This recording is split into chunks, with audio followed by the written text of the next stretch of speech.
ഇവിടെ നിനക്ക് എന്താ ജോലി? ജോലി വരല്ല, പക്ഷെ ജോലി കഴിഞ്ഞാൽ അധികം ഇവിടെ എത്തും. മോനെ രംഗച്ചേട്ടൻ കാണിക്കുമെന്ന് പറഞ്ഞാൽ കാണിക്കും.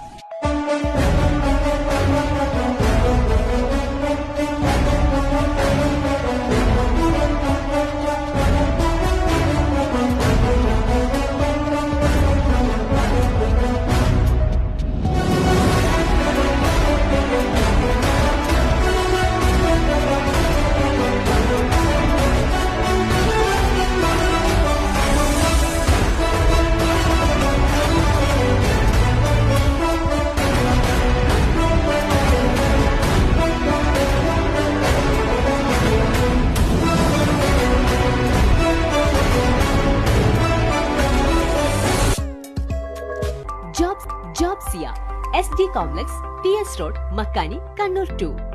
Branch near Shemi Hospital, Narangapuram, Talasheri.